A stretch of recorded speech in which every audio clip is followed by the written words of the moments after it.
ಆತ್ಮೀಯ ವಿದ್ಯಾರ್ಥಿಗಳೇ, ನಿನ್ನೆಯ ತರಗತಿಯಲ್ಲಿ 10ನೇ ತರಗತಿ ಸಮಾಜ ವಿಜ್ಞಾನ ವಿಷಯದ ಸಮಾಜಶಾಸ್ತ್ರ ವಿಷಯದಲ್ಲಿ ಬರ್ತಕ್ಕಂಥ ಸಾಮಾಜಿಕ ಸಮಸ್ಯೆಗಳಲ್ಲಿ ಪ್ರಮುಖವಾಗಿ ಈ ಒಂದು ಬಾಲ ಕಾರ್ಮಿಕರು ಮತ್ತು ಮಕ್ಕಳ ದುಡಿಮೆ ಮತ್ತು ಹೆಣ್ಣು ಭ್ರೂಣ ಹತ್ಯೆ, ನಂತರ ಮಕ್ಕಳ ಮೇಲಿನ ಲೈಂಗಿಕ ದೌರ್ಜನ್ಯ, ಹಸಿವು ಮತ್ತು ಅಪೌಷ್ಟಿಕತೆ ಬಗ್ಗೆ ನಿನ್ನೆ ತಿಳಿದುಕೊಂಡಿದ್ದೀರಿ. ಇಂದಿನ ತರಗತಿಯಲ್ಲಿ ಮುಂದುವರೆದ ಭಾಗ ಈ ಲಿಂಗ ತಾರತಮ್ಯ.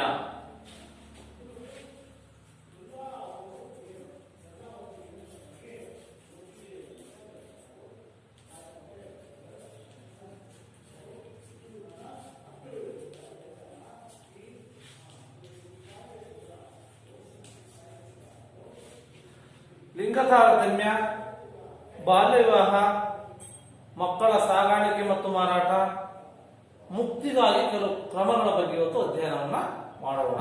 ಅದರಲ್ಲಿ ಮೊದಲನೇದಾಗಿ ಲಿಂಗ ತಾರತಮ್ಯ.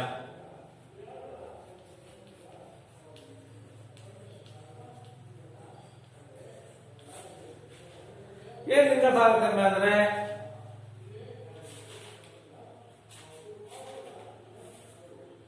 ಜೆಂಡರ್ ಅಥವಾ ಲಿಂಗತ್ವ ಇರ್ತಕ್ಕಂಥದ್ದು ಮಹಿಳೆ ಮತ್ತೆ ಪುರುಷರು ಎಂದು ಗುರುತಿಸಿಕೊಳ್ಳಿಕ್ಕೋಸ್ಕರವಾಗಿ ನಾವು ಪರಿಕಲ್ಪನೆಯಾಗಿರ್ತಕ್ಕಂಥ ಒಂದು ಲಿಂಗ. ಅನನ್ಯತೆ ಒಬ್ಬ ವ್ಯಕ್ತಿಯು ಹೆಣ್ಣು ಅಥವಾ ಗಂಡು ಅಂತ ಗುರುತಿಸಿಕೊಳ್ಳಬೇಕು. ಹೆಣ್ಣು ಅಥವಾ ಗಂಡು ಅಂತ ಗುರುತಿಸಿಕೊಂಡದಕ್ಕೋಸ್ಕರವಾಗಿ ನಾವು ಇವು ಕಾಣ್ತೀವಿ. ಅಂದ್ರೆ ಅವರು ಯಾವ ರೀತಿ ಗುರುತಿಸ್ತಪ್ಪ ಅಂತಂದ್ರೆ ಆ ಒಂದು ಅವರ ಪ್ರಜ್ಞೆ ಯಾವ ರೀತಿ ಇದೆ, ಅವರ ನಡತೆ ಯಾವ ರೀತಿ ಇದೆ, ಅವರ ದೈಹಿಕ ಲಕ್ಷಣ ಯಾವ ರೀತಿ ಇದೆ, ವ್ಯಕ್ತಿಯ ಜೀವನದ ಇತರ ಅಂಶಗಳಿಂದ ಏನಾಗುತ್ತಪ್ಪ ನಿರ್ಧಾರವಾಗ್ತಾ ಬರುತ್ತೋ. ಕೇವಲ ಜೈವಿಕವಾಗಿಯೂ ಅಲ್ಲ, ಇದು ಸ್ತ್ರೀ ಪುರುಷರಿಬ್ಬರಿಗೆ ಹಾಗೂ ಒಬ್ಬರಿಗೊಬ್ಬರಿಗೆ ಸಂಬಂಧಿಸಿದ ಅವರವರ ಸ್ಥಾನವನ್ನೇ ಮಾಡ್ತಕ್ಕಂಥ ಸೂಚನೆ ಮಾಡ್ತಕ್ಕಂಥ ಕೆಲಸವನ್ನು ಇದು ಮಾಡುತ್ತೆ. ಆದರೆ ಇಂದು ಲಿಂಗ ಸಂಬಂಧ ಎಂದಾಕ್ಷಣ ಕೇವಲ ಮಹಿಳೆ ಎಂದು ಭಾವಿಸ್ತಾ ಇದೆ. ಲಿಂಗ ಸಂಬಂಧ ಅಂದ್ರೆ ಕೇವಲ ಮಹಿಳೆ. ಅಭಿವೃದ್ಧಿ ಸಿದ್ಧಾಂತಗಳಲ್ಲಿ ಲಿಂಗದ ಪರಿಕಲ್ಪನೆಯನ್ನ ಸಾಮಾನ್ಯವಾಗಿ ಮಹಿಳೆಯರ ವಿಷಯಗಳನ್ನು ಅಧ್ಯಯನ ಮಾಡಲಿಕ್ಕೆ ಏನ್ ಮಾಡ್ತೀವಪ್ಪ ಅಂತಂದ್ರೆ ಬಳಸಲಾಗುತ್ತೆ. ಏಕೆಂದ್ರೆ ಈ ಒಂದು ಅಭಿವೃದ್ಧಿ ಎಂದರೆ ಪ್ರಕ್ರಿಯೆಯಿಂದ ಹೆಚ್ಚಿನ ಸಂಖ್ಯೆಯಲ್ಲಿ ಹೊರ ಉಳಿದವರ ಹೆಣ್ಣು ಮಕ್ಕಳ ಸಂಖ್ಯೆ ಏನಾಗ್ತಪ್ಪ ಅಂದ್ರೆ ಮಹಿಳೆಯರು ಹೆಚ್ಚು ಅಭಿವೃದ್ಧಿಯಲ್ಲಿ. ಆದ್ರಿಂದ ಈಗಿನ ಅಭಿವೃದ್ಧಿಯನ್ನು ಲಿಂಗ ಸಂಬಂಧ ಅಂತ ನಾವು ಮಾಡ್ಲಿಕ್ಕೆ ಹೋದ್ರೆ ಇದರಿಂದ ಅರ್ಥ ಮಾಡಿಕೊಳ್ತಕ್ಕಂಥ ಕೆಲವು ಕಾರಣಗಳಿಂದ ಅದು ಮುಖ್ಯವಾಗುತ್ತೆ. ಹಾಗಾದ್ರೆ ಲಿಂಗ ತಾರತಮ್ಯದ ಪ್ರಕಾರಗಳು ಯಾವ್ಯಾವು ಅಂತ. ಲಿಂಗ ತಾರತಮ್ಯದ ಪ್ರಕಾರಗಳು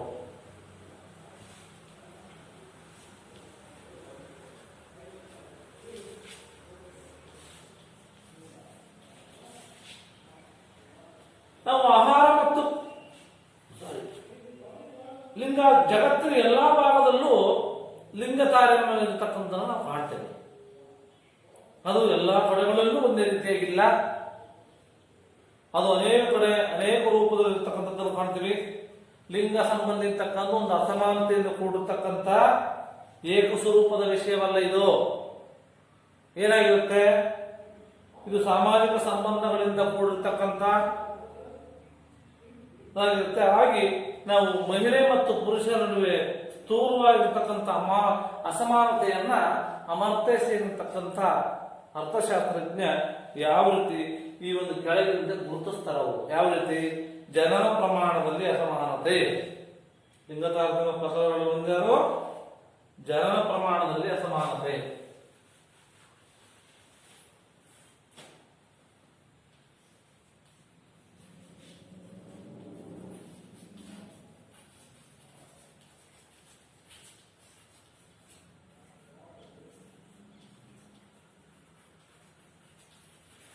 ಈ ಜನನ ಪ್ರಮಾಣದಲ್ಲಿ ಯಾವ ರೀತಿಯಾಗಿರ್ತಕ್ಕಂಥ ಅಸಮಾನತೆಯನ್ನು ನಾವು ಕಾಣ್ತೀವಿ ಅಂತಂದ್ರೆ, ಪುರುಷಶಾಹಿ ಸಮಾಜದಲ್ಲಿ ಹೆಣ್ಣು ಮಕ್ಕಳಿಗಿಂತ ಗಂಡು ಮಕ್ಕಳಿಗೆ ಹೆಚ್ಚಿನ ಆದ್ಯತೆಯನ್ನು ಕೊಡಲಾಗುತ್ತೆ.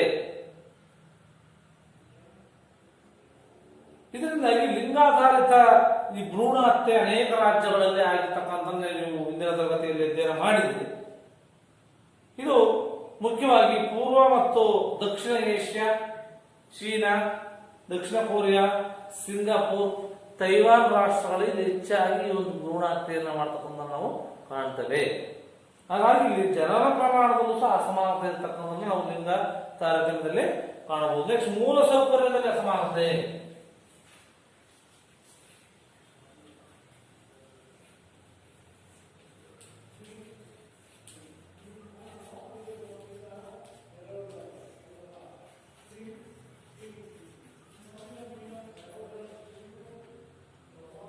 ಕೆಲವೊಮ್ಮೆ ಜನಸಂಖ್ಯೆ ಲಕ್ಷಣಗಳು ಮಹಿಳೆಯರ ವಿರುದ್ಧ ಇದ್ರೂ ಸಹ ಅದು ಬೇರೆ ಬೇರೆ ರೀತಿಯಲ್ಲಿ ವ್ಯಕ್ತವಾಗುತ್ತೆ. ಯಾವ ರೀತಿ ವ್ಯಕ್ತವಾಗುತ್ತೆ ಅಂತಂದ್ರೆ, ಏಷ್ಯಾ, ಆಫ್ರಿಕಾ, ಲ್ಯಾಟಿನ್ ಅಮೆರಿಕಾದ ಅನೇಕ ರಾಷ್ಟ್ರಗಳಲ್ಲಿ ಹುಡುಗಿರಿಗೆ ಹೋಲಿಸಿದರೆ ಹುಡುಗಿಯರಿಗೆ ಶಾಲೆಗೆ ಹೋಗ್ತಕ್ಕಂಥ ಅವಕಾಶಗಳು ಬಹಳಷ್ಟು ಕಡಿಮೆ ಇದೆ. ಗಂಡು ಮಕ್ಕಳಿಗೆ ಹೋಲಿಸಿದರೆ ಅಸಮಾನತೆ ಯಾವ ರೀತಿ ಕಾಣ್ತದೆ ಮೂಲ ಸೌಕರ್ಯದಲ್ಲಿ. ಅಲ್ಲದೆ ಸಾಮಾಜಿಕ ಕಾರ್ಯಕ್ರಮಗಳಲ್ಲಿ ಹೆಣ್ಣು ಮಕ್ಕಳು ಭಾಗವಹಿಸಲಿಕ್ಕೆ ಅವಕಾಶ ಇಲ್ಲ. ಯಾವುದೇ ಸಾಮಾಜಿಕ ಕಾರ್ಯಕ್ರಮಗಳು ಅಂತಂದ್ರೆ ಹೆಣ್ಣು ಮಕ್ಕಳು ಭಾಗವಹಿಸಲಿಕ್ಕೆ ಅವಕಾಶ ಇಲ್ಲದಿರತಕ್ಕಂಥ ಪರಿಸ್ಥಿತಿ ಕೆಲವು ರಾಷ್ಟ್ರಗಳಲ್ಲಿ ನಾವು ಕಾಣ್ತೇವೆ. ಈ ಒಂದು ಏಷ್ಯಾ ಇರಬಹುದು, ನಂತರ ಆಫ್ರಿಕಾ, ಲ್ಯಾಟಿನ್ ಅಮೆರಿಕಾದಲ್ಲಿ ಈಗಲೂ ಸಹ ಇದೆಯಂತೆ ಅಂತಕ್ಕಂಥದ್ದು. ಈ ಒಂದು ಅಸಮಾನತೆ, ಅದು ಮೂಲ ಸೌಕರ್ಯದಲ್ಲಿ ಅಸಮಾನತೆ ಕೊಡ್ತಕ್ಕಂಥದ್ದು. ನೆಕ್ಸ್ಟ್ ಅವಕಾಶಗಳಲ್ಲಿ ಅಸಮಾನತೆ.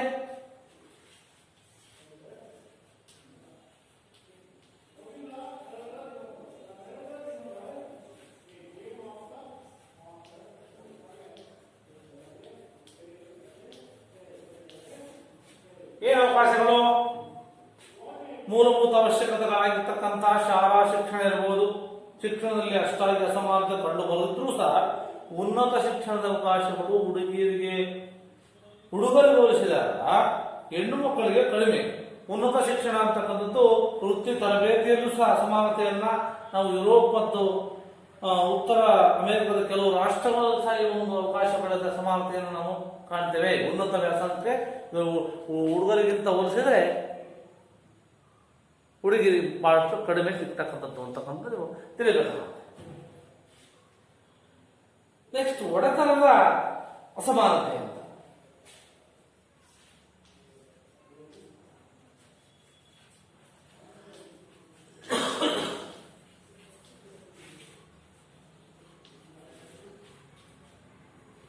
ಈ ಸಮಾಜದಲ್ಲಿ ಆಸ್ತಿ ಒಡೆತನದಲ್ಲಿ ಮಹಿಳೆ ಮತ್ತು ಪುರುಷರ ನಡುವೆ ಅಸಮಾನತೆಯನ್ನ ನಾವು ಕಾಣ್ತೇವೆ.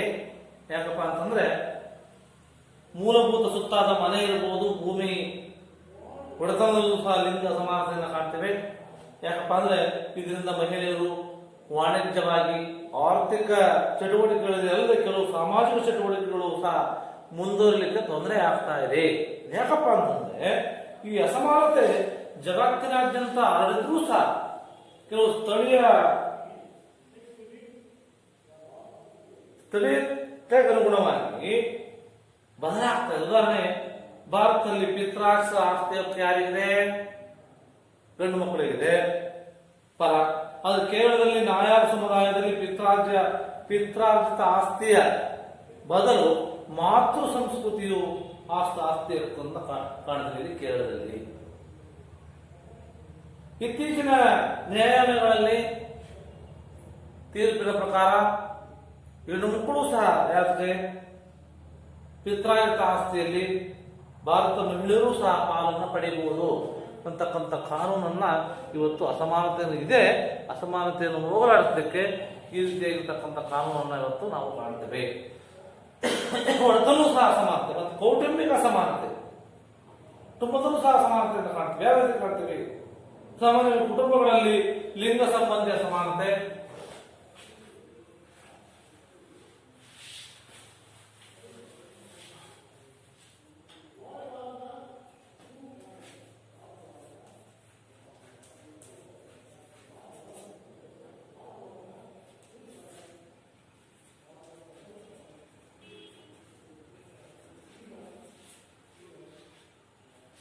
ಕೌಟುಂಬವಾಗಿ ಸಾಮಾನ್ಯ ಕುಟುಂಬಗಳಲ್ಲಿ ಲಿಂಗ ಸಂಬಂಧಿಯ ಸಮಾನತೆ ಇರ್ತಕ್ಕಂಥ ಕಾಣ್ತೀವಿ. ಇದು ಅನೇಕ ರೂಪಗಳಲ್ಲಿ ಪಡೆಯುತ್ತೆ. ಕೆಲವು ಕುಟುಂಬಗಳಲ್ಲಿ ಲಿಂಗ ಪಕ್ಷಪಾತವಾದ ಯಾವುದೇ ರೂಪ ಇರುವುದಿಲ್ಲ. ಇಲ್ಲದೆ ಇರಬಹುದು, ಅದರಲ್ಲಿ ಮರಣದಲ್ಲಿರಬಹುದು, ಗಂಡು ಮಕ್ಕಳ ಬಗ್ಗೆ ಒಲವಿರ್ತಕ್ಕಂಥದ್ದು, ಶಿಕ್ಷಣ, ಉದ್ಯೋಗ ಮತ್ತು ಇವುಗಳಲ್ಲಿ ಅಸಮಾನತೆಗಳಿದ್ರೂ ಸಹ ಮನೆ ಕೆಲಸದ ಹೊರೆ ಮತ್ತು ಮಕ್ಕಳ ಪೋಷಣೆ ಯಾರಿಗಿದೆ? ಮಹಿಳೆಯರಿಗೆ ಮೀಸಲಾಗಿರ್ತಕ್ಕಂಥ ನಾವು ಇವತ್ತು ನೋಡಬಹುದು. ಈ ರೀತಿಯಾಗಿ ನಾವು ಲಿಂಗ ತಾರತಮ್ಯವನ್ನ ಈ ಒಂದು ಸಾಮಾಜಿಕ ಸಮಸ್ಯೆಗಳಲ್ಲಿ ಪ್ರಮುಖವಾಗಿ ನಾವು ಕಾಣ್ತೇವೆ. ನಂತರ ಬರ್ತಕ್ಕಂಥದ್ದು ಬಾಲ್ಯ ವಿವಾಹ. ಬಾಲ್ಯ ವಿವಾಹ ಮುಖ್ಯವಾಗಿ ವಿದ್ಯಾರ್ಥಿಗಳೇ ನೀವು ಇದನ್ನ ತಿಳಿಯಲೇಬೇಕು. ಯಾಕಂದ್ರೆ ಮುಂದಿನ ಮಕ್ಕಳಿಗೆ ನಿಮಗೆ ಅವಶ್ಯಕತೆ ಇದೆ.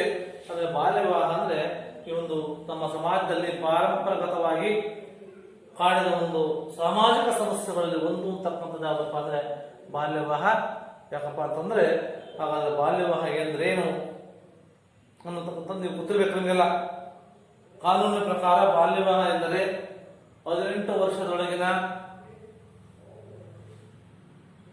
ಹುಡುಗಿ, 21 ವರ್ಷದೊಳಗಿನ ಹುಡುಗನಿಗೆ ಮದುವೆ ಮಾಡಿದರೆ ಅದನ್ನ ಬಾಲ್ಯ ವಿವಾಹ ಅಂತ ಕರಿತೀವಿ. 18 ಹುಡುಗಿಯರಿಗೆ ಎಷ್ಟು? 18, ಹುಡುಗರಿಗೆ 21.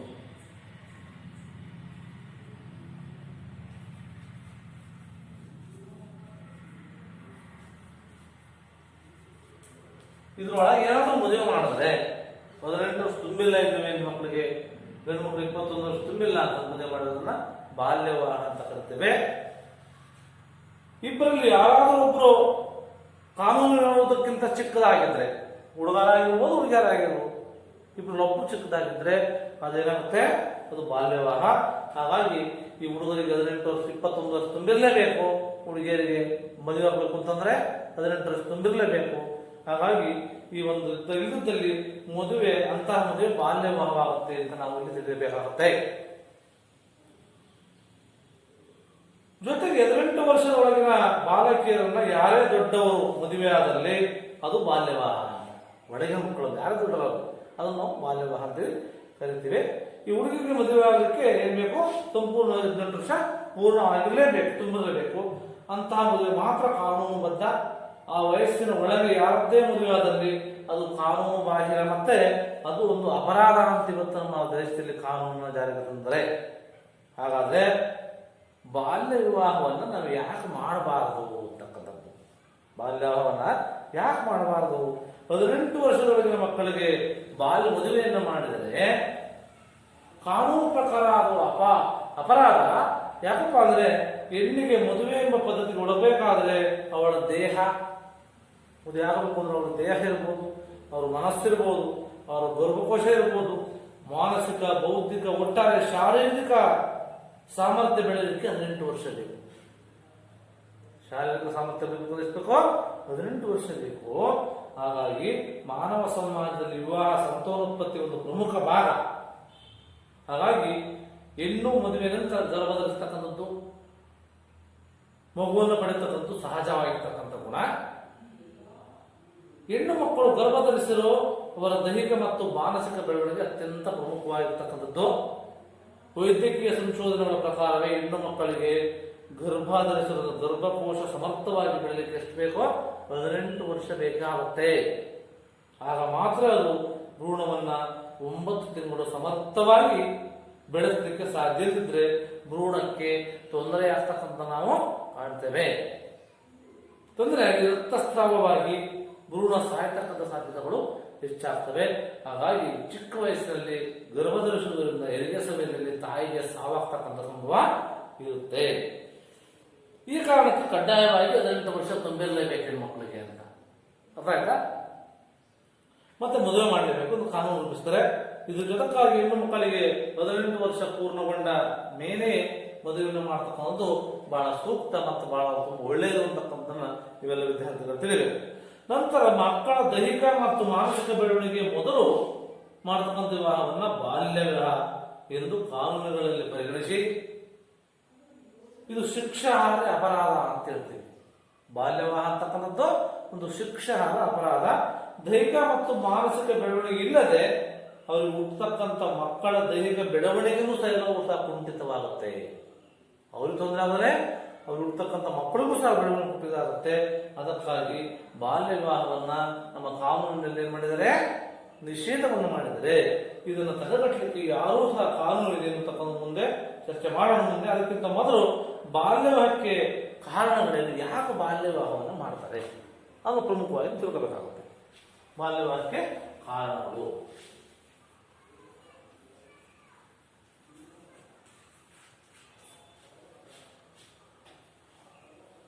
ಪ್ರಮುಖವಾಗಿ ಬಾಲ್ಯದ ಪ್ರಮುಖ ಕಾರಣ ಅಂದ್ರೆ ಲಿಂಗ ತಾರತಮ್ಯ. ಏನ ಲಿಂಗ ತಾರತಮ್ಯ ಅವನು ಹೇಳಿದ್ದೇನೆ. ಹೆಣ್ಣು ಬೇರೆಯವ್ರ ಮನೆಗೆ ಹೋಗ್ಬಿಡ್ತಾಳೆ, ಅವಳನ್ನು ಬೇಗ ಮದುವೆ ಮಾಡಿ ಕಳಿಸ್ಬೇಕು ಅಂತಕ್ಕಂಥ ನಂಬಿಕೆ. ಹೆಂಗು ನಮ್ಮನೆ ಇರಲ್ವಲ್ಲ, ಅವಳು ಹೆಂಗಿದ್ರು ಬೇರೆ ಓಳಸೆ ಅಂತೀವಿ, ಬೇಗ ಮದುವೆ ಮಾಡ್ತಕ್ಕಂಥ ಸಮಸ್ಯೆ. ಹೆಣ್ಣು ಅಥವಾ ಗಂಡು ಮಕ್ಕಳ ಬಗ್ಗೆ ಬೇರೆ ಭಾವ ಇಂದು ಹೆಚ್ಚಾಗಿ ಏನಾಗ್ತಾ ಇತ್ತಪ್ಪ ಅಂತಂದ್ರೆ, ಹೆಂಗೂ ಅವ್ರದ್ದು ಬೇರೆ ನಮ್ಮ ಮನೆ ಇರಲ್ಲ ಅಂತೇಳಿ ಮಾಡ್ತಕ್ಕಂಥದ್ದು, ಮದುವೆ ಮಾಡ್ತಕ್ಕಂಥದ್ದು. ಇದು ಹೆಚ್ಚು ಬಾಲ್ಯ ಪ್ರಮುಖ ಕಾರಣ. ವಿಶೇಷವಾಗಿ ಪ್ರಮುಖವಾಗಿ ಬಾಲ್ಯ ವಿವಾಹಕ್ಕೆ ಬಾಲ್ಯ ವಿವಾಹಗಳೇ ಕಾರಣ. ಯಾಕಪ್ಪ ಅಂತಂದ್ರೆ ಒಳಗಾದವರೆಲ್ಲರೂ ಬಾಲ್ಯ ಒಳಗಾದವರೆಲ್ಲರೂ ಇಂದಿನ ಕುಟುಂಬದ ಕ್ರಮದಂತೆ ಅದನ್ನೇ ಮುಂದುವರಿಸ್ತಾರೆ.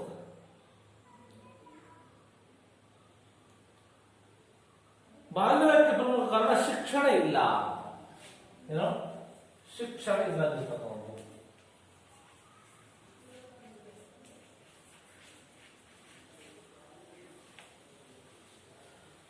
ನಂತರ ಬಾಲ ಕಾರ್ಮಿಕತೆ. ಇಂದಿನ ತರಗತಿ ನೀವು ತಿಳ್ಕೊಂಡಿರಿ, ಬಾಲ ಕಾರ್ಮಿಕತೆ ಅಂದ್ರೆ 14 ವರ್ಷದೊಳಗೆ ಮಕ್ಕಳು ಕೆಲಸ ಮಾಡಿದ್ರೆ ಯಾವುದೇ ಕಾರ್ಖಾನೆಯಲ್ಲಿ ಅದನ್ನ ಬಾಲ ಕಾರ್ಮಿಕತನ ಅಂತಂದ್ರೆ, ಬಾಲ ಕಾರ್ಮಿಕತನ ಸಹ ಏನಿದೆ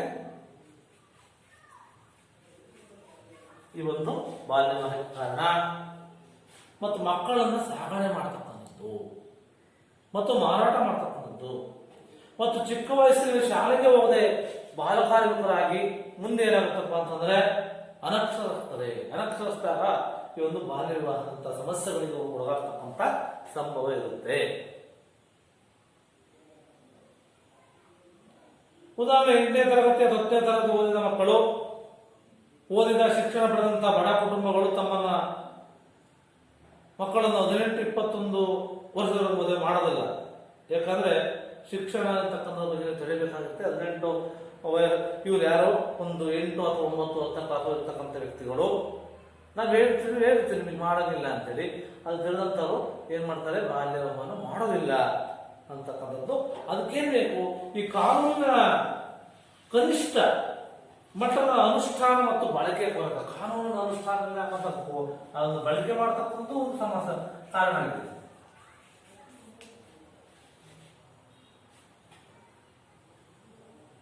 ಮತ್ತೆ ಶಿಕ್ಷಣ ವ್ಯವಸ್ಥೆಯಲ್ಲಿ ಕಾನೂನುಗಳನ್ನ ಅನುಷ್ಠಾನಕ್ಕೆ ತರತಕ್ಕಂಥ ಕೊರತೆ ಆಗ್ತಾ ಇದೆ.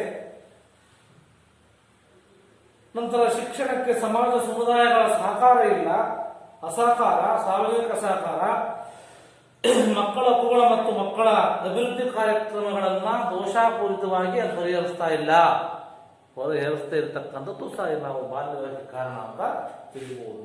ಅದಕ್ಕೋಸ್ಕರವಾಗಿ ಇಷ್ಟೆಲ್ಲ ಕಾರಣಗಳೇ ಅಂತೇಳಿ ಬಾಲ್ಯ ವಿವಾಹ ನಿಷೇಧ ಕಾಯ್ದೆಯನ್ನು ಜಾರಿಗೆ ತಂತು ಅದು ನಮ್ಮ ಭಾರತ ಸರ್ಕಾರ.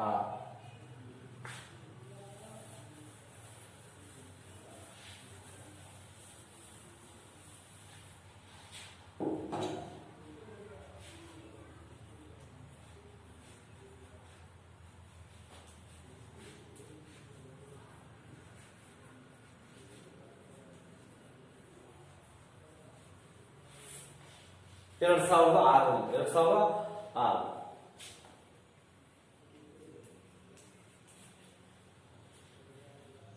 ಈ ಬಾಲ್ಯ ವಿವಾಹ ಎಲ್ಲಾ ರಾಷ್ಟ್ರಗಳಲ್ಲಿ ರಾಜ್ಯಗಳಿಗೆ ಈ ಕಾಯ್ದೆ ಅನ್ವಯಿಸುತ್ತೆ.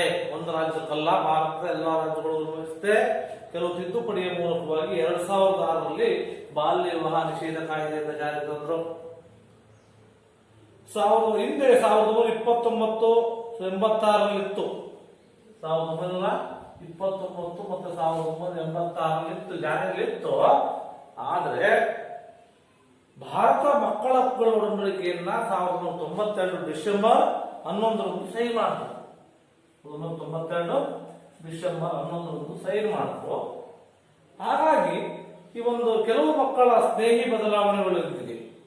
ಕೆಲವು ಮಕ್ಕಳ ಸ್ನೇಹದ ಬದಲಾವಣೆಗಳೊಂದಿಗೆ ಈ ಒಂದು ಹೊಸ ಕಾನೂನು ವ್ಯವಸ್ಥೆಯನ್ನು ಇಲ್ಲಿ ಜಾರಿಗೆ ತರಲಾಯಿತು.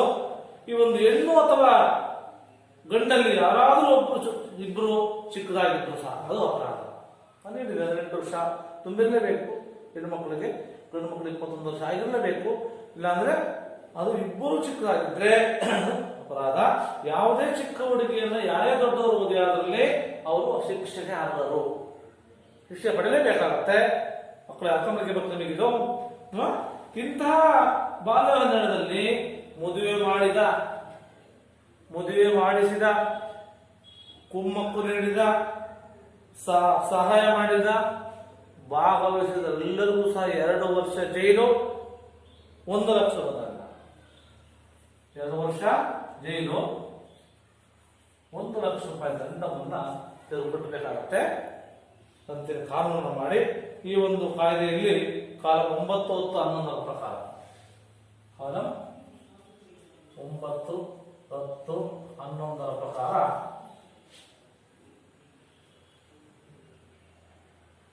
ಬಾಲ್ಯ ವಿವಾಹ ಮಾಡಿದಂತ ಪೂಜಾರಿ ಇರ್ಬೋದು, ಅಡುಗೆ ಇರ್ಬೋದು, ಶಾಮಿಯಾನ ಇರ್ಬೋದು, ಫೋಟೋಗ್ರಾಫರ್ ಇರ್ಬೋದು, ವಿಡಿಯೋಗ್ರಾಫರ್ ಇರ್ಬೋದು, ವಾಲ್ಗಾವದವರು ಇರ್ಬೋದು, ವಾಹನ ಚಾಲಕರು, ಮದುವೆಯಲ್ಲಿ ಭಾಗವಹಿಸಿದ ಎಲ್ಲ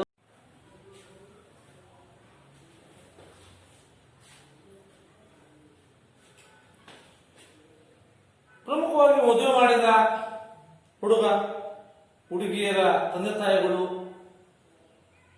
ಕುಟುಂಬಸ್ಥರು ಹಾಗೂ ಮದುವೆ ಮಾಡಿದ ಛತ್ರದ ಮುಖ್ಯಸ್ಥರು ಕೂಡ ಅಪರಾಧಿಗಳು.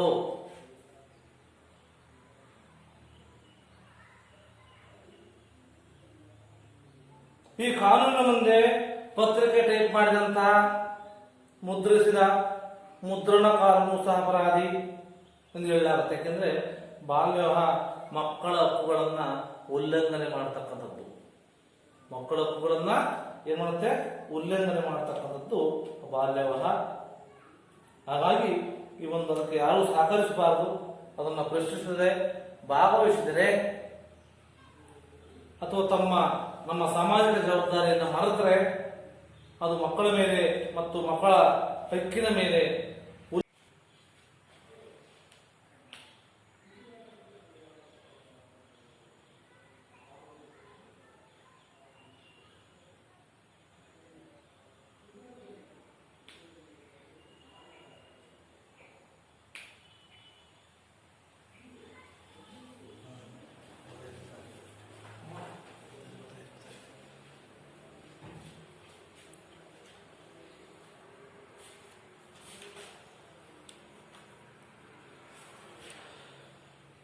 ಮತ್ತು ಉಲ್ಲಂಘನೆ. ಹಾಗಾಗಿ ಅವರೆಲ್ಲರೂ ಅಪರಾಧಿಗಳು. ಈ ದೇಶದ ಪ್ರಜೆಗಳು ತಮ್ಮ ಸಾಮಾಜಿಕ ಜವಾಬ್ದಾರಿ ಮತ್ತು ಹೊಣೆಗಾರಿಕೆಯನ್ನ ಯಾರು ಮರೆಯುವಂತಿಲ್ಲ ಎಂದು ಈ ಕಾನೂನು ಸ್ಪಷ್ಟಪಡಿಸುತ್ತೆ. ಹಾಗಾದ್ರೆ ಬಾಲ್ಯ ವಿವಾಹದಿಂದ ಆಗ್ತಕ್ಕಂಥ ದುಷ್ಪರಿಣಾಮಗಳು ಏನು?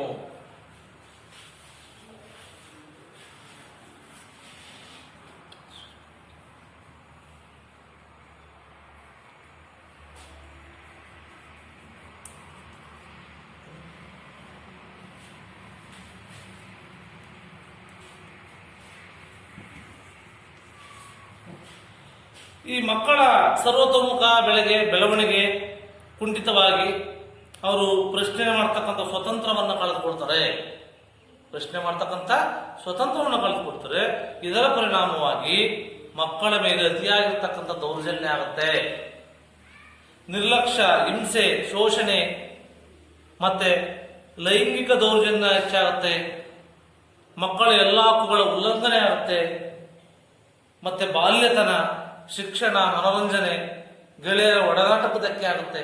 ಈ ಬಾಲ್ಯ ವಿವಾಹವನ್ನು ಮಾಡೋದ್ರಿಂದ ಅಪೌಷ್ಟಿಕತೆ ಮತ್ತೆ ರಕ್ತಹೀನತೆ, ಅನಾರೋಗ್ಯ ಮತ್ತೆ ಗರ್ಭಪಾತ ಆಗ್ತಕ್ಕಂಥದ್ದು, ಶಿಶು ಮರಣ, ತಾಯಿ ಮರಣಕ್ಕೆ ಕಾರಣ ಆಗುತ್ತೆ. ವಿಶೇಷವಾಗಿ ಹೆಣ್ಣು ಮಕ್ಕಳು ಚಿಕ್ಕ ವಯಸ್ಸಿನಲ್ಲಿ ವಿಧವೆಯಾಗ್ತಕ್ಕಂಥ ಸಂಭವ ಹೆಚ್ಚು ಈ ಒಂದು ಬಾಲ್ಯ ವಿವಾಹ ಆಗುವುದರಿಂದ. ಹಾಗಾಗಿ ಈ ಒಂದು ವಿಶೇಷವಾಗಿ ಈ ಒಂದು ಹೆಣ್ಣು ಮಕ್ಕಳು ಯಾವುದೇ ಸಾಮಾಜಿಕ ಭದ್ರತೆಗಳಿಲ್ಲದೆ ಆಗಾಗ್ಗೆ ದೌರ್ಜನ್ಯಕ್ಕೆ ಒಳಗಾಗ್ತಕ್ಕಂಥ ಸಂಭವನೂ ಸಹ ಇಲ್ಲಿರುತ್ತೆ ಅಂತಕ್ಕಂಥ ನೀವೆಲ್ಲ ತಿಳಿದುಕೊಳ್ಬೇಕು ವಿದ್ಯಾರ್ಥಿಗಳೇ. ನಂತರ ಅಂದರೆ ಬಾಲ್ಯ ವಿವಾಹದಿಂದ ಇಷ್ಟೆಲ್ಲ ಕಾರಣಗಳಿದೆ, ಇಷ್ಟೆಲ್ಲ ದುಷ್ಪರಿಣಾಮಗಳಿದೆ. ಆದ್ರೆ ಬಾಲ್ಯ ವಿವಾಹವನ್ನು ನಾವು ಯಾವ ರೀತಿ ತಡಿಬೇಕು ಅದನ್ನ.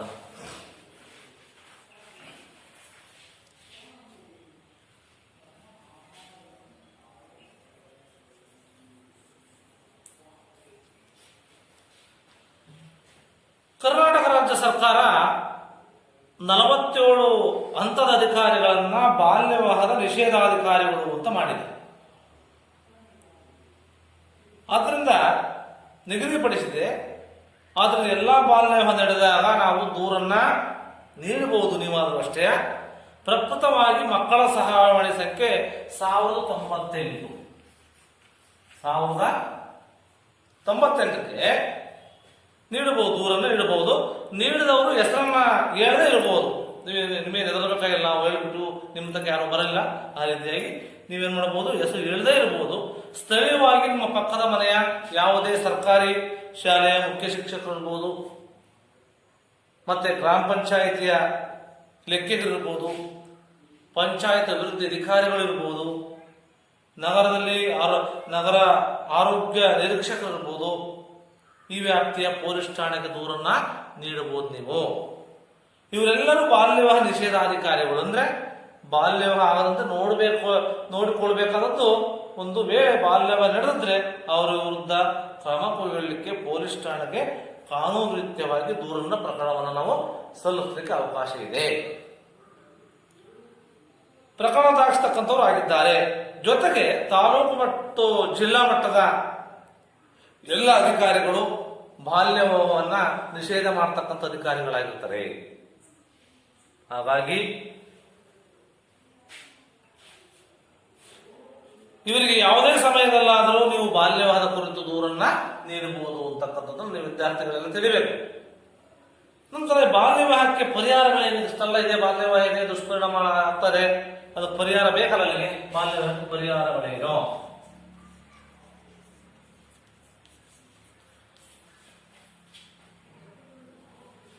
18 ವರ್ಷ ತನಕ ಯಾವ ಮಕ್ಕಳು ಶಾಲಾ ಕಾಲೇಜು ಬಿಡದಂತೆ ಶೈಕ್ಷಣಿಕ ಅಭಿವೃದ್ಧಿಯನ್ನ ಕಾರ್ಯಕ್ರಮಗಳ ಅನುಷ್ಠಾನವನ್ನು ಮಾಡ್ತಾರೆ. 100% ಎಲ್ಲ ಮಕ್ಕಳು ಶಾಲೆಗೆ ದಾಖಲಾಗಬೇಕು. ಹಾಜರಾತಿಯ ಜೊತೆಗೆ 100% ಜನನ ನೋಂದಣಿ ಮತ್ತು ಜನನ ಪ್ರಮಾಣ ಪತ್ರವನ್ನು ಪಡೆತಕ್ಕಂಥದ್ದು ಕಡ್ಡಾಯವಾಗಿರುತ್ತೆ. ಅದು ಒಂದನೇ ಪರಿಹಾರ. ಎರಡನೇ ಪರಿಹಾರ ಏನಪ್ಪಾ ಅಂದ್ರೆ ಹೆಣ್ಣು ಮಕ್ಕಳ ಶಿಕ್ಷಣಕ್ಕೆ ಹೆಚ್ಚು ಒತ್ತನ್ನು ಕೊಡ್ತಕ್ಕಂಥದ್ದು, ಬಾಲಕಿಯರ ಸಂವರ್ಧನೆಗೆ ಸಬಲೀಕರಣಕ್ಕೆ ಆದ್ಯತೆ ಕೊಡ್ತಕ್ಕಂಥದ್ದು. ಎಲ್ಲಿ ಬಾಲ್ಯ ವಿವಾಹ ನಡೆದ್ರೂ ಸಹ ಅದನ್ನು ತಪ್ಪದೆ ದೂರ ಇಡಬೇಕು, ಅದನ್ನು ಖಂಡಿಸಬೇಕು, ಪ್ರಶ್ನೆ ಮಾಡಬೇಕು. ಈಗ ರೀತಿ ಆದರೆ ನಾವೇನಪ್ಪ ಅಂದ್ರೆ ಬಾಲ್ಯ ವಿವಾಹವನ್ನ ಹೋಗಲಾಡಿಸಲಿಕ್ಕೆ ಪರಿಹಾರವನ್ನು ಕಂಡುಹಿಡಲಿಕ್ಕೆ ಸಾಧ್ಯ ಆಗುತ್ತೆ. ಇದಾದ ನಂತರ ಈ ಮಕ್ಕಳ ಸಾಗಾಣಿಕೆ ಮತ್ತು ಮಾರಾಟ, ಅದು ಒಂದು ಸಾಮಾಜಿಕ ಸಮಸ್ಯೆ. ಮಕ್ಕಳನ್ನ ಸಾಗಾಣಿಕೆ ಮತ್ತೆ ಮಾರಾಟ ಮಾಡ್ತಾರೆ. ಯಾವ ರೀತಿ ಮಾಡ್ತಾರೆ?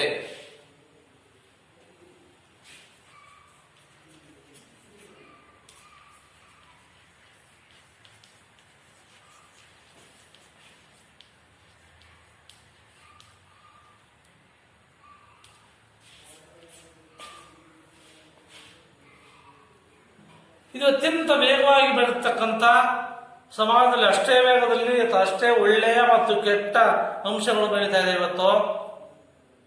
ಅದರಲ್ಲಿ ಮಾನವ ಸಮಾಜಕ್ಕೆ ಅತ್ಯಂತ ದೊಡ್ಡ ಸವಾಲಾಗಿರ್ತಕ್ಕಂಥ, ಪ್ರಪಂಚದ ಅತ್ಯಂತ ದೊಡ್ಡ ದೌರ್ಜನ್ಯ ಮತ್ತು ಶೋಷಣೆ ಈ ಒಂದು ಮಾನವ ಕಳ್ಳ ಸಾಗಾಣಿಕೆ. ಇಂದು ಜಗತ್ತಿನಲ್ಲಿ ಶಸ್ತ್ರಾಸ್ತ್ರಗಳ ಕಳ್ಳ ವ್ಯವಹಾರಗಳ ನಂತರ ಇವತ್ತು ಎರಡನೇ ಅತ್ಯಂತ ದೊಡ್ಡ ವ್ಯವಹಾರ ಅಂದ್ರೆ ಮಾರಾಟ ಮಾಡ್ತಕ್ಕಂಥದ್ದು ಅಂದ್ರೆ ಈ ಒಂದು ಮಾನವ ಕಳ್ಳ ಸಾಗಾಣಿಕೆ. ಮಾನವ ಕಳ್ಳ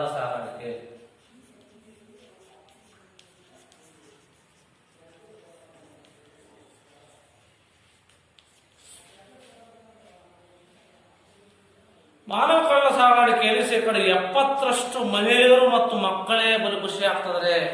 ಎಷ್ಟು? 70ರಷ್ಟು ಮಕ್ಕಳು ಮತ್ತೆ ಮಹಿಳೆಯರೇ ಬೋಲುಪಶಿ ಆಗ್ತಕ್ಕಂಥದ್ದನ್ನು ನಾವು ಕಾಣ್ತಾ ಇದ್ದೀವಿ. ಪ್ರತಿ ವರ್ಷ 32 ಬಿಲಿಯನ್ ಮಾನವ ಕಳ್ಳ ಸಾಗಾಣಿಕೆ ವ್ಯವಹಾರ ನಡೀತಾ ಇದೆ. ಎಷ್ಟು? 32 ಬಿಲಿಯನ್ ಅಷ್ಟು ಮಾನವ ಕಳ್ಳ ಸಾಗಾಣಿಕೆ ಆಗ್ತಾ ಇದೆ, ವ್ಯವಹಾರ ನಡೀತಾ ಇತ್ತು ಎಂದು 2012-13ರಲ್ಲಿ ವಿಶ್ವಸಂಸ್ಥೆ ಅಂದಾಜನ್ನ ಮಾಡುತ್ತೆ. ಭಾರತದಲ್ಲಿ ಈ ಒಂದು ದೇವದಾಸಿಯ ಒಂದು ಅನಿಷ್ಟ ಪದ್ಧತಿಗೆ ಮಕ್ಕಳನ್ನು ಬಲಿಪಡಿಸ್ತಕ್ಕಂಥದ್ದು, ಮತ್ತೆ ಬಾಲ್ಯ ವಿವಾಹ ಮಾಡ್ತಕ್ಕಂಥದ್ದು, ನಂತರ ಅವರನ್ನು ಲೈಂಗಿಕ ಜೀತಕ್ಕೆ ಬಳಸ್ತಕ್ಕಂಥದ್ದು. ಅಂತ ಏನ್ ಮಾಡ್ತೀವಿ? ಲೈಂಗಿಕ ಜೀತಕ್ಕೆ ಬಳಸುವುದರಿಂದ ಈ ಕೆಲವು ಬಡ ಕುಟುಂಬಗಳಲ್ಲಿ ತಂದೆ ತಾಯಿಗಳಿಗೆ ಗೊತ್ತಿಲ್ಲದೆ ಪ್ರಕರಣಗಳು ಆಗಿರ್ತವೆ. ನೀವು ಕೇಳಿರ್ತೀರಲ್ವಾ? ಬಡ ಕುಟುಂಬಗಳಲ್ಲಿ ಗೊತ್ತಿಲ್ಲದೇ ಆಗಿರ್ತಕ್ಕಂಥ ಸಂದರ್ಭಗಳನ್ನು ನಾವು ಕಾಣ್ತೀವಿ. ಆದರೆ ಕೆಲವು ಪ್ರಕರಣಗಳಲ್ಲಿ ಊರಲ್ಲಿ ತಿರುಗುತ್ತಿದ್ದಂತಹ ಲೈಂಗಿಕ ದಂತೆಯನ್ನು ಕುರಿತಂತ ಕೆಲವು ಮಧ್ಯವರ್ತಿಗಳು ಇರ್ತಾರೆ. ಯಾರು? ಬ್ರೋಕರ್ಗಳು ಅಂತ ಹೇಳಿ ಮಧ್ಯವರ್ತಿಗಳು. ಸಂಬಂಧಿಕರ ಗಂಡು ಮಕ್ಕಳು ಇರ್ಬೋದು, ಹೆಣ್ಣು ಮಕ್ಕಳನ್ನ ಪ್ರೀತಿಸ್ತಕ್ಕಂಥ ನಾಟಕವನ್ನು ಆಡ್ತಕ್ಕಂಥದ್ದು, ಕೆಲಸ ಕೊಡ್ತಕ್ಕಂಥ ಭರವಸೆ ಕೊಡ್ತಕ್ಕಂಥದ್ದು, ಲೈಂಗಿಕ ದಂಧೆಯ ಮನೆಗಳಿಗೆ ಮಾರಾಟ ಮಾಡಿದ ಪ್ರಕರಣಗಳು ಸಹ ನಾವು ಕಾಣ್ತೇವೆ ಇತ್ತೀಚೆಗೆ.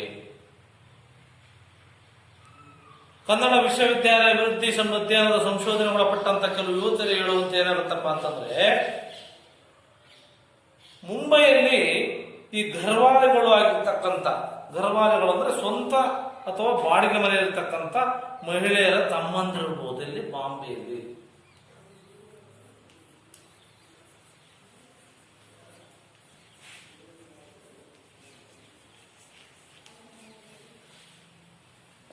ಇವರು ಏನ್ ಮಾಡ್ತಾರಪ್ಪ ಅಂತಂದ್ರೆ, ಅವರು ಮಹಿಳೆಯರ ತಮ್ಮಂದಿರಿರ್ಬೋದು, ಗಂಡು ಮಕ್ಕಳು ಊರಿನಲ್ಲಿ ಲೈಂಗಿಕ ದಂಧೆಯನ್ನ ಕುರಿತಂತ ಮಧ್ಯವರ್ತಿಗಳಾಗಿ ಮತ್ತು ಕೆಲಸ ಮಾಡ್ತಾರಂತೆ. ಲೈಂಗಿಕ ದಂಧೆಗೆ ಸಂಬಂಧಪಟ್ಟಂತ ಒಂದು ಮಧ್ಯವರ್ತಿಯಾಗಿ ಕೆಲಸ ಮಾಡ್ತಕ್ಕಂಥದ್ದನ್ನು ನಾವು ಕಾಣ್ತೇವೆ ಇಲ್ಲಿ ಈ ಒಂದು ಬಾಂಬೆಯಲ್ಲಿ. ಅವರು ಸುತ್ತಮುತ್ತ ಹಳ್ಳಿಗಳಲ್ಲಿ ತಿರುಗಾಡ್ತಾ ಹೆಣ್ಣು ಮಕ್ಕಳದ್ದು ಸಮಸ್ಯೆ ಇರ್ತಕ್ಕಂಥ ಮನೆಗಳನ್ನು ಗಮನಿಸೋದು. ಯಾರ ಮನೆ ಸಮಸ್ಯೆ ಇದೆ ಅದನ್ನು ಗಮನಿಸಿ ಅವರಿಗೆ ಒಂದಿಷ್ಟು ಹಣ ನೀಡೋದು, ಆ ಹೆಣ್ಣು ಮಕ್ಕಳನ್ನು ಸಾಗಿಸಿಕೊಂಡು ಹೋಗ್ತಾರೆ. ಕೆಲವು ಪ್ರಕರಣಗಳಲ್ಲಿ ಹುಡುಗಿಯರನ್ನೇ ನೇರವಾಗಿ ಪುಸಲಾಯಿಸಿ ಓಡಿಸಿಕೊಂಡು ಕರೆದುಕೊಂಡು ಹೋಗ್ತಕ್ಕಂಥ ಸಮಸ್ಯೆಯನ್ನು ನಾವಿಲ್ಲಿ ಕಾಣ್ತೇವೆ.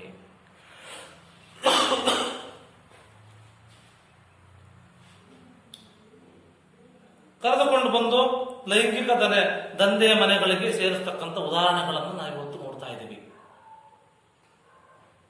ಇತ್ತೀಚೆಗೆ ಚಿಕ್ಕ ಹುಡುಗಿಯರಿಗೆ ಚಾಕ್ಲೇಟ್ ಸೇರಿದಂತೆ ಏನೆಲ್ಲ ಕೊಡಿಸ್ತಕ್ಕಂಥ ಭರವಸೆ, ಸಿನಿಮಾ ತೋರಿಸ್ತೀನಿ ಅನ್ನೋದು, ಹೊಸ ಬಟ್ಟೆ ಕೊಡಿಸ್ತಕ್ಕಂಥ ಆಶೆಗಳನ್ನ ತೋರಿಸಿ ಕರೆದೊಯ್ತಕ್ಕಂಥದ್ದು, ಲೈಂಗಿಕ ದಂಧೆಯ ಮನೆಗಳಿಗೆ ಮಾರಾಟ ಮಾಡಿದ ಪ್ರಕರಣಗಳನ್ನು ನಾವು ಇಲ್ಲಿ ಕಾಣ್ತೇವೆ. ಅಭಿವೃದ್ಧಿ ಅಧ್ಯಯನದ ವಿಭಾಗ ಸಂಶೋಧನೆಗೊಳಪಡಿಸಿದಂತಹ ದೇವದಾಸಿಯರಲ್ಲದೆ 4% ಪ್ರಕರಣಗಳು ಚಿಕ್ಕ ವಯಸ್ಸಿನಲ್ಲಿ ಸಾಗಾಣಿಕೆ ಆದವರಲ್ಲಿ. ಎಷ್ಟು ವಯಸ್ಸು? 4% ಏನಪ್ಪ ಅಂತಂದ್ರೆ ಈ ಚಿಕ್ಕ ವಯಸ್ಸಿನಲ್ಲಿ ಒಂದು ಸಾಗಾಣಿಕೆ ಮಾಡಿ ಮಕ್ಕಳನ್ನ ಕರೆದುಕೊಂಡು ಹೋಗಿ ಈ ರೀತಿ ಆಗಿರ್ತಕ್ಕಂಥ ಆಶೆ ಕೊಡಿಸೋದು, ಅದು ಕೊಡಿಸ್ತೀನಿ ಇದು ಕೊಡಿಸ್ತೀನಿ ಅಂತಕ್ಕಂಥ ಆಸೆಯನ್ನು ಹುಟ್ಟಿಸೋದ್ರ ಮೂಲಕವಾಗಿ ಏನಾಗ್ತಾ ಇದೆ ಅಂತಂದ್ರೆ, ಇವತ್ತು ಈ ಒಂದು ಲೈಂಗಿಕ ದಂಧೆಗೆ ದೂರತಕ್ಕಂಥ ಅವಕಾಶಗಳನ್ನು ನಾವು ಈ ಒಂದು ನಮ್ಮ ಒಂದು ಸಾಮಾಜಿಕ ಸಮಸ್ಯೆಗಳೆಲ್ಲೂ ನಮ್ಮ ದೇಶದಲ್ಲಿ ಇದೆ ಅಂತಕ್ಕಂಥದ್ದು ಇವೆಲ್ಲ ಮಕ್ಕಳ ಅಭ್ಯಾಸದಿಂದ ಅರ್ಥ ಮಾಡಿಕೊಳ್ಬೇಕು. ನಂತರ ಮಕ್ಕಳ ಸಾಗಾಣಿಕೆ ಅಂದ್ರೆ 18 ವರ್ಷದೊಳಗಿನ ಯಾವುದೇ ವ್ಯಕ್ತಿಯು ದೇಶದ ಒಳಗಿರಬಹುದು ಹೊರಗಿರಬಹುದು, ನೇಮಕಾತಿ, ಸಾಗಾಣಿಕೆ, ವರ್ಗಾವಣೆ, ನೇಮಕಾತಿ, ಸಾಗಾಣಿಕೆ, ವರ್ಗಾವಣೆ,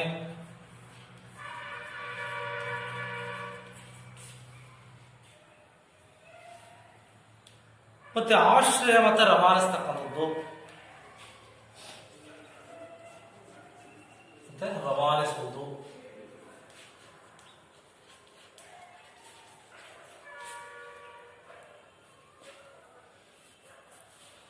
ಸ್ವಾಧೀನಪಡಿಸ್ತಕ್ಕಂಥ ಅಥವಾ ಶೋಷಣೆಯ ಉದ್ದೇಶಕ್ಕಾಗಿ ನಡೀತಕ್ಕಂಥ ಕೃತ್ಯವನ್ನ ಮಕ್ಕಳ ಸಾಗಾಣಿಕೆ ಅಂತ ಕರಿತೀವಿ. ಅರ್ಥ ಆಯ್ತಾ?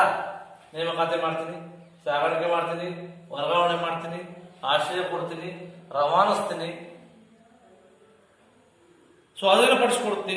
ಶೋಷಣೆಯ ಉದ್ದೇಶಕ್ಕಾಗಿ ಮಾಡ್ತಕ್ಕಂಥ ಕೃತ್ಯವನ್ನು ನಾವು ಮಕ್ಕಳ ಸಾಗಾಣಿಕೆ ಅಂತ ಕರಿತೇವೆ.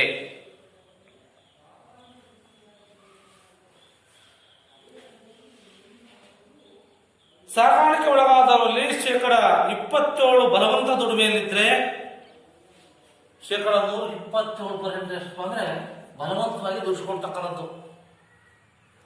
27% ಮನೆ ಕೆಲಸದಲ್ಲಿ ತೊಡಗಿಸ್ತಕ್ಕಂಥದ್ದು, ಮನೆ ಕೆಲಸಕ್ಕೆ ಹಾಕೋದು, ಮಕ್ಕಳನ್ನು ಸಾಗಾಣಿಕೆ ಮಾಡಿ.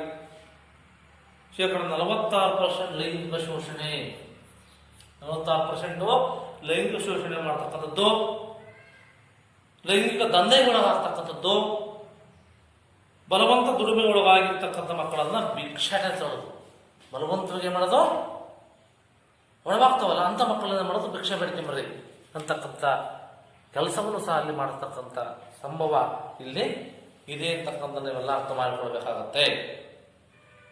ಈ ರೀತಿಯಾಗಿ ಮಕ್ಕಳ ಸಾಗಾಣಿಕೆ ಮತ್ತು ಮಾರಾಟ ಮಾಡುವುದನ್ನು ನಾವು ಕಾಣ್ತೇವೆ. ಈ ಮಕ್ಕಳ ಸಾಗಾಣಿಕೆಗೆ ಏನ್ ಕಾರಣ? ಯಾಕೆ ಮಕ್ಕಳನ್ನು ಸಾಗಾಣಿಕೆ ಮಾಡ್ತಿದ್ರೆ?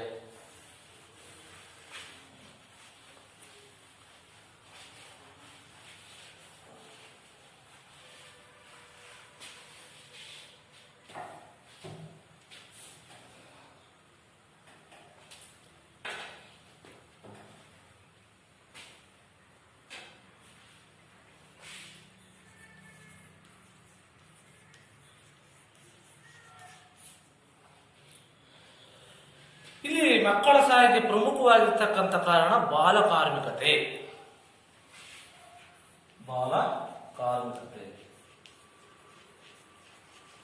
ಮತ್ತೆ ಬಾಲ್ಯ ವಿವಾಹ,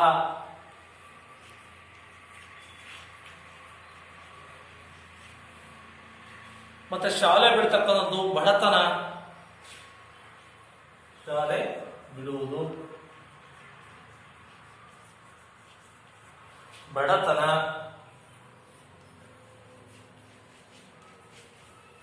ಮತ್ತೆ ಮಕ್ಕಳ ಬಗ್ಗೆ ಅಸಡ್ಡೆ ತೋರಿಸ್ತಕ್ಕಂಥದ್ದು ಪೋಷಕರು, ಮತ್ತು ಜೀತ ಪದ್ಧತಿ.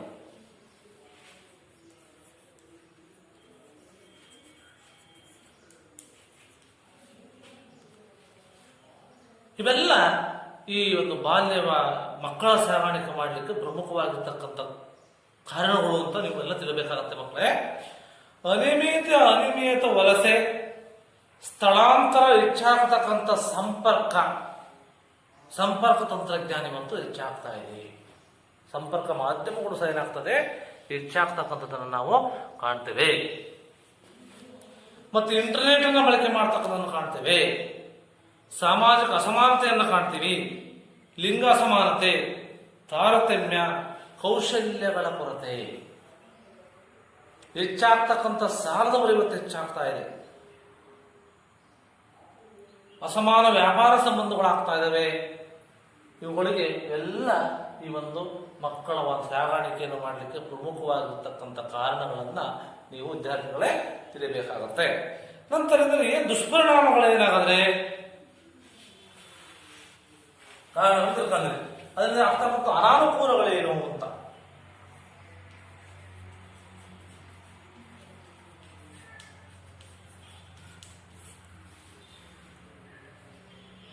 ಮಕ್ಕಳ ಸರ್ವತೋಮುಖ ಬೆಳವಣಿಗೆ ಮಾರಕ.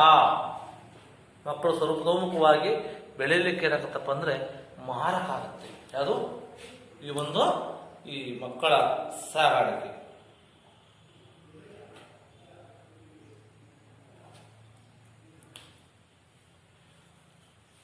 ದೈಹಿಕ ಮತ್ತು ಲೈಂಗಿಕ ಶೋಷಣೆಗೆ ಬಲಿಯಾಗ್ತಕ್ಕಂಥದ್ದು, ಮಕ್ಕಳು ಸಾವು, ಮತ್ತೆ ಗಂಭೀರ ರೋಗದ ಅಪಾಯ, HIV ಬರ್ತಕ್ಕಂಥದ್ದು ಸಂಭವ ಇರುತ್ತೆ. ಲೈಂಗಿಕ ಕಾಯಿಲೆ ಬರ್ತವೆ, ಅನಗತ್ಯ ಗರ್ಭಧಾರಣೆ, ಬಲವಂತ ಗರ್ಭಧಾರಣೆ, ಕೊಲೆ ಮಾಡ್ತಕ್ಕಂಥದ್ದು, ಮಾದಕ ವ್ಯಸನಗಳಿಗೆ ಬಲಿಯಾಗ್ತಕ್ಕಂಥದ್ದು ಪ್ರಮುಖವಾಗಿ. ಇವೆಲ್ಲ ಸಮಾಜದ ಸ್ವಾರ್ಥಕ್ಕೆ ಕಳಂಕ ತರತಕ್ಕಂಥ ಒಂದು ಸವಾಲುಗಳಾಗಿರ್ತಕ್ಕಂಥದ್ದು ನನಗೆ ತಿಳಿಬೇಕಾಗತ್ತೆ. ಅನೈತಿಕ ಮಾನವ ಕಳ್ಳ ಸಾಗಾಣಿಕೆ ತಡೆಯದ ಏನಪ್ಪಾ ಅಂತಂದ್ರೆ ಕಾಯ್ದೆಯಿಂದ 1956 ಜಾರಿಗೆ ತಂದರು.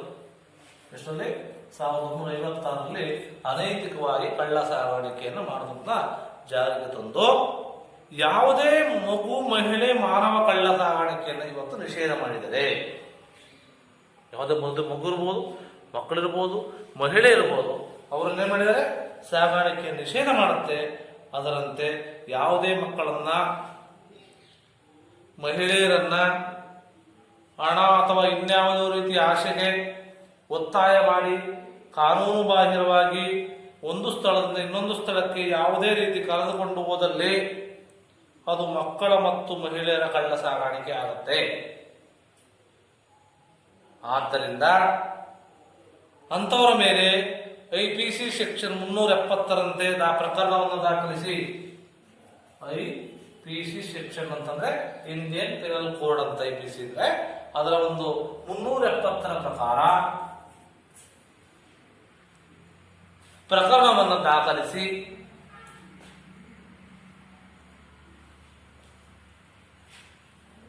ಅವರಿಗೆ 10 ವರ್ಷ ಅಥವಾ ಜೀವಾವಧಿ ಶಿಕ್ಷೆ, 10 ವರ್ಷ ಅಥವಾ ಜೀವಾವಧಿ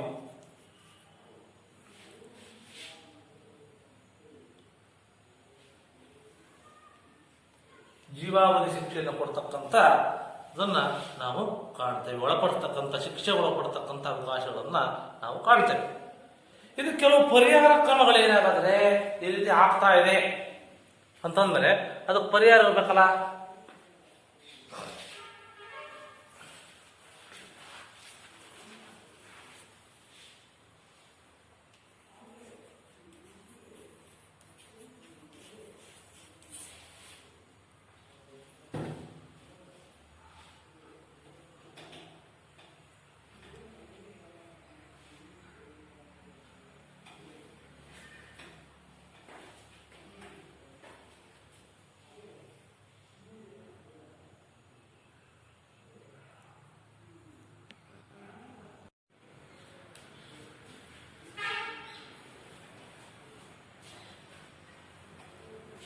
ಈ ಮಕ್ಕಳ ಹಕ್ಕು ಅನುಷ್ಠಾನಕ್ಕಾಗಿ ಈ ಬಾಲಕಾರ್ಮಿಕತೆ, ಬಾಲ್ಯ ವಿವಾಹ, ಮಕ್ಕಳ ಸಾಗಾಣಿಕೆ, ಮಕ್ಕಳ ಮೇಲಿನ ಲೈಂಗಿಕ ದೌರ್ಜನ್ಯ,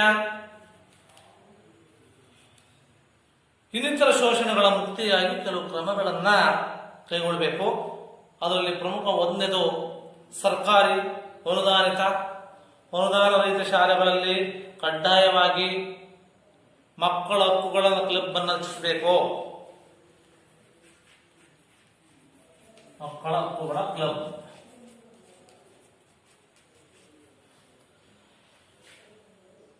ರಚಿಸಿ ಅನುಷ್ಠಾನಕ್ಕೆ ತರಬೇಕು. ಎಲ್ಲ ಸರ್ಕಾರಿ ಅನುದಾನಿತ ಶಾಲೆಗಳಲ್ಲಿ ಮಕ್ಕಳ ಸುರಕ್ಷತಾ ಸಮಿತಿಯನ್ನು ರಚನೆ ಮಾಡಬೇಕು, ಅದರ ಅನುಷ್ಠಾನಕ್ಕೆ ತರಬೇಕು. ರಾಜ್ಯದ ಎಲ್ಲಾ ಗ್ರಾಮ ಪಂಚಾಯತಿಗಳಲ್ಲಿ ಪ್ರತಿ ವರ್ಷ ಕಡ್ಡಾಯವಾಗಿ ಮಕ್ಕಳ ಗ್ರಾಮ ಸಭೆಗಳನ್ನು ನಡೆಸಬೇಕು. ಆ ಗ್ರಾಮ ಪಂಚಾಯತಿಗಳಲ್ಲಿ 18 ವರ್ಷದೊಳಗಿನ ಎಲ್ಲಾ ಮಕ್ಕಳ ಸಮಸ್ಯೆಗಳಿಗೆ ಪರಿಹಾರವನ್ನು ಕಂಡುಕೊಳ್ಬೇಕಾಗುತ್ತೆ. ಎಲ್ಲ ಗ್ರಾಮ ಪಂಚಾಯತಿ, ತಾಲೂಕು ಮಟ್ಟ, ಜಿಲ್ಲಾ ಮಟ್ಟದಲ್ಲಿ ಮಕ್ಕಳ ಹಕ್ಕುಗಳ ರಕ್ಷಣಾ ಸಮಿತಿಯನ್ನು ರಚಿಸಿ ಪ್ರತಿ 2 ತಿಂಗಳಿಗೊಮ್ಮೆ 18 ವರ್ಷದೊಳಗಿನ ಎಲ್ಲಾ ಮಕ್ಕಳ ಸಮಸ್ಯೆಗೆ ಪರಿಹಾರ ಕ್ರಮವನ್ನು ಕೊಟ್ಟಿದ್ದೇ ಆದಲ್ಲಿ ಇದನ್ನು ನಾವು ತಡೆಗಟ್ಟಬಹುದು. ಅದರ ಜೊತೆಗೆ ಈ ಒಂದು ರಾಜ್ಯದ ಎಲ್ಲಾ ಗ್ರಾಮ ಪಂಚಾಯತಿ, ತಾಲೂಕು ಮಟ್ಟ, ಜಿಲ್ಲಾ ಮಟ್ಟದಾಗಿ ಕಡ್ಡಾಯವಾಗಿ ಮಹಿಳೆಯರ ಮತ್ತು ಮಕ್ಕಳ ಮಾರಾಟ ತಡೆ ಸಮಿತಿಯನ್ನು ರಚಿಸಿ 2 ತಿಂಗಳಿಗೊಮ್ಮೆ ಮಹಿಳೆಯರ ಮತ್ತು ಮಕ್ಕಳ ಸಾಗಾಣಿಕೆಗೆ ಮಾರಾಟದ ಘಟನೆ ಆಗದಂತೆ ಅದನ್ನು ಪರಿಶೀಲನೆ ಮಾಡಿ ನಡೆತಕ್ಕಂಥ ಮತ್ತು ಎಲ್ಲ ಮಹಿಳೆಯರಿಗೆ ಮತ್ತು ಮಕ್ಕಳಿಗೆ ಸುರಕ್ಷಿತ ಗ್ರಾಮ, ತಾಲೂಕು, ಜಿಲ್ಲೆಯನ್ನಾಗಿ ಮಾಡಿ ಪಂಚಾಯಿತಿಗಳನ್ನ ಬಾಲಕಾರ್ಮಿಕತನ, ಬಾಲ್ಯ ವಿವಾಹ ಮತ್ತು ಮಹಿಳೆಯರ ಸಾಗಾಣಿಕೆ ಮುಕ್ತ ಪಂಚಾಯಿತಿಯನ್ನು ಮಾಡ್ತಕ್ಕಂಥದ್ದು. ರಾಜ್ಯದ ಪ್ರತಿ ಅಂಗನವಾಡಿ ಕೇಂದ್ರದಲ್ಲಿ ಒಂದು ಬಾಲಿಕಾ ಸಂಘ, ಅದು ಬಾಲಿಕಾ ಸಂಘವನ್ನು ಸ್ಥಾಪನೆ ಮಾಡಬೇಕು.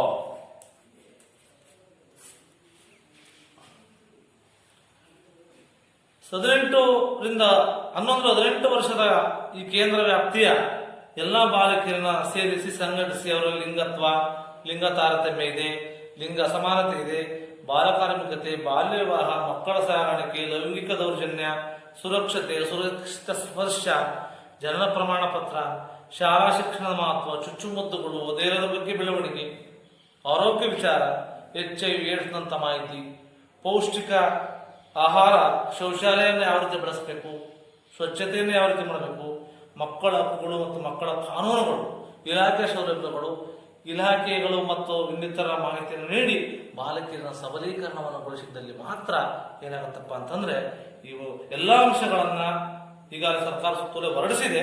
ಈ ಆಶಯ ಇದೆ. ಎಲ್ಲ ಮಕ್ಕಳು, ನಾಗರಿಕರು, ಇಲಾಖೆಗಳು, ಅಧಿಕಾರಿಗಳು ಒಟ್ಟಾಗಿ ಅನುಷ್ಠಾನವನ್ನು ಮಾಡಬೇಕಾಗತ್ತೆ. ಈ ರೀತಿ ಮಾಡಿದಲ್ಲಿ ಈ ಒಂದು ಮಕ್ಕಳ ಸಾಗಾಣಿಕೆ ಇಂತಹ ಸಮಸ್ಯೆಗಳನ್ನ, ಈ ಒಂದು ಲಿಂಗ ತಾರತಮ್ಯವನ್ನ, ಇವತ್ತಿನ ತರಗತಿಯ ವಿದ್ಯಾರ್ಥಿಗಳೇ, ಈ ಲಿಂಗ ತಾರತಮ್ಯ ಅಂದ್ರೇನು, ಅದರ ಪ್ರಕಾರಗಳಿರ್ಬೋದು, ಮತ್ತೆ ಬಾಲ್ಯ ವಿವಾಹ ಅಂದ್ರೇನು, ಆ ಬಾಲ್ಯ ವಿವಾಹಕ್ಕೆ ಏನು ಕಾರಣ, ಅದರಿಂದ ಆಗ್ತಕ್ಕಂಥ ಪರಿಣಾಮಗಳೇನು, ಆ ಬಾಲ್ಯ ವಿವಾಹವನ್ನು ನಿಷೇಧ ಕಾಯ್ದೆಯನ್ನು ಯಾವತ್ತೂ ಜಾರಿಗೆ ತಂದ್ರು, ಆ ಬಾಲ್ಯ ವಿವಾಹದಿಂದ ಆಗ್ತಕ್ಕಂಥ ದುಷ್ಪರಿಣಾಮಗಳೇನು, ಮತ್ತೆ ಅದರ ಪರಿಹಾರಗಳೇನು, ಮತ್ತು ಮಕ್ಕಳ ಸಾಗಾಣಿಕೆ ಮತ್ತು ಮಾರಾಟ, ಮಕ್ಕಳ ಸಾಗಾಣಿಕೆ ಕಾರಣ ಮತ್ತು ದುಷ್ಪರಿಣಾಮಗಳು ಮತ್ತು ಕೆಲವು ಪರಿಹಾರ ಕ್ರಮಗಳ ಬಗ್ಗೆ ಇದುಗಳೆಲ್ಲ ವಿದ್ಯಾರ್ಥಿಗಳೇ ನೀವು ಉತ್ತಮವಾಗಿ ತಿಳ್ಕೊಂಡಿದ್ದೀರಿ. ಎಲ್ಲರಿಗೂ ತುಂಬಾ ಥ್ಯಾಂಕ್ಸ್.